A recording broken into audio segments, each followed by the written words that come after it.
Because democracy basically means government by the people, of the people, for the people. But the people are retarded.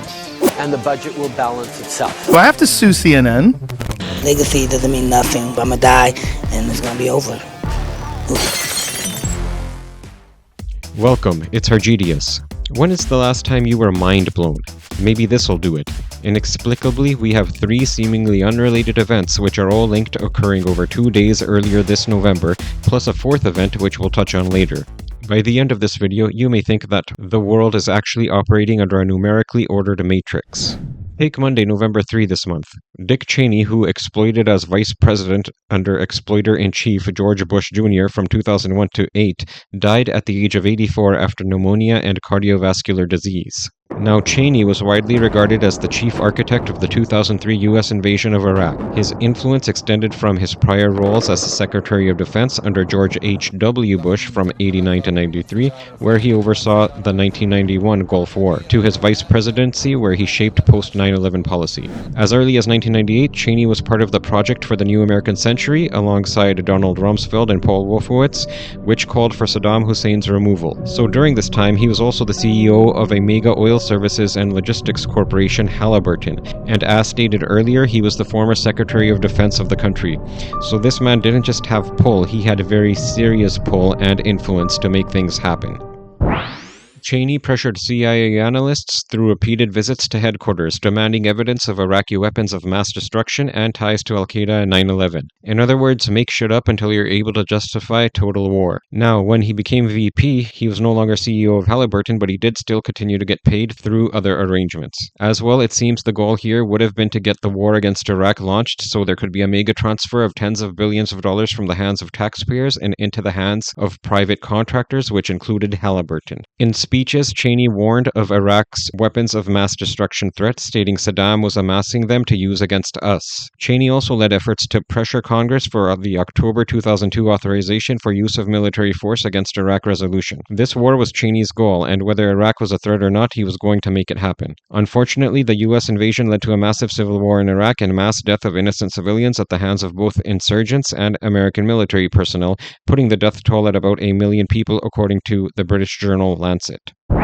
And here's the payoff. Cheney was the CEO of Halliburton from 1995 to 2000, earning millions before resigning for the vice president role. He was receiving up to $2 million in bonus and salary from 2001 to 5, plus up to $1 million annually in deferred pay. Critics, including Senator Rand Paul, alleged Cheney exploited 9/11 to invade Iraq for Halliburton's gain, calling it a big lie for profit. Sounds about right. Halliburton's subsidiary, KBR, secured $39.5 billion in Iraq contracts from 2003 to 13, often no bid, for logistics, oil reconstruction, troop housing, and meals. KBR faced audits for overcharging, such as $61 million in fuel, and a Justice Department kickback lawsuit. Halliburton revenues from KBR rose 30% post-invasion. So that's Dick Cheney. So where's this talk about numbers and the matrix come in? Well, it's safe to say that the main catapult Cheney used to launch the Iraq invasion in March 2003 were the September 11, 2001 terrorist attacks. Here we introduce UPS Flight 2976, which was a Boeing MD-11F. On November 4 this month, 5:13 to 5:20 p.m. Eastern, during takeoff, the left engine of the plane detaches with a fire plume. The plane briefly lifts off, clips a fence and a UPS building, then crashes into a semi-truck lot and auto scrapyard, creating a 3,000-foot debris field and massive fire. NTSB and FAA launched an investigation with a 28-person GO team. Cockpit voice and flight data recorders were recovered. 3 people were killed on board, 11 people were killed on the ground, and 23 others injured.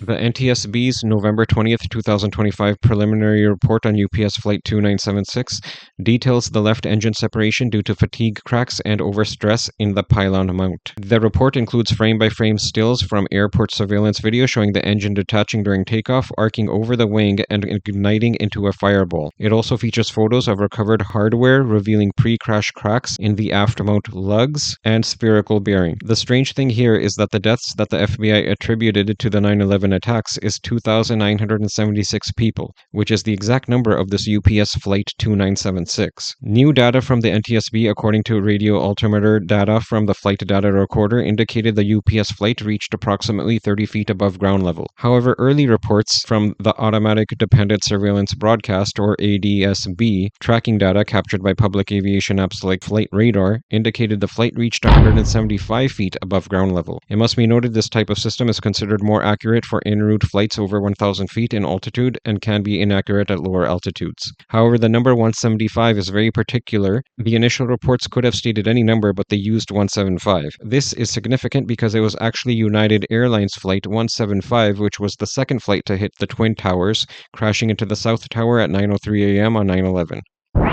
Now, the third event also took place on November 4, and that is the election of Muslim communist Zoran Mamdani for New York City mayor, after beating Andrew Cuomo and Curtis Silva in a three-way race with a little more than half the vote. It's amazing that during this time, white America has launched a race jihad against Indians over a tiny foreign worker program. This when it's actually their own white American children that have become race and country traitors by showing up to make sure that Mamdani won.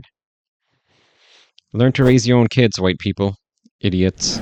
Now check out this three-way Mohammedan-Muslim connection, as well as a certain number that keeps coming up. When Donald Trump was sworn in as president on January 20 this year, Zoran Mamdani was 33 years and 3 months old. Now, the first plane to hit the Twin Towers on 9/11 was American Airlines Flight 11 at 8:46 a.m., striking the North Tower. The lead hijacker there was Mohammed Atta, who was also 33 years old at the time. Now, the crash of UPS Flight 2976 took place at Muhammad Ali International Airport. Now to recap. You got UPS Flight 2976 numerically linked to match the circumstances of the 9/11 attacks. You got Dick Cheney, the man that used 9/11 to make the Iraq invasion happen, passing away the day before. You got the current mayor of New York and a 9/11 hijacker who were both 33 years old at key points, and you have those two being Muslim, and the airport in Louisville is also named after a Muslim. If you can find a greater meaning in this or more pertinent information, let me know down below. To be clear, I'm not saying that any Muslims were actually involved in the 9/11 attacks, as those were clearly staged attacks to justify the Iraq invasion, and we don't really know how those attacks were carried out. If you enjoyed this broadcast, smash that like button and hit subscribe. Before wrapping up, I want to point out another odd Matrix link here, and that is the unfortunate shooting death of Charlie Kirk. This event took place at the Utah Valley University on September 10, just one day before the 9/11 attack anniversary. According to FBI Director Kash Patel, FBI agents arrived on scene in 16 minutes, and he and his assistant Director Bongino arrived the day after on 9/11. Also, the photo of the suspected shooter wasn't released until 9/11. And check out how many hours exactly it took to track down the suspected shooter. Well, I'll just let him say it. Charlie was shot at 12:23 p.m. on Wednesday. The first FBI agents arrived on scene in 16 minutes with chiefs of police at 12:39 and secured the scene. At my direction, the FBI released the first set of FBI photos of the suspect at 10 a.m. local time on 9/11. Then, shortly thereafter, the FBI reward of $100,000 was released at 10:45 a.m. local. Myself and Deputy Director Bongino arrived on the scene at approximately 5:30 p.m. on 9/11. The governor led a press conference last night at approximately 8 p.m. where, at my direction, the FBI released a never-before-seen video of the suspect. We also released new images to the public of the suspect.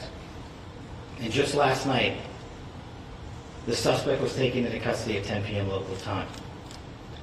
In less than 36 hours, 33 to be precise,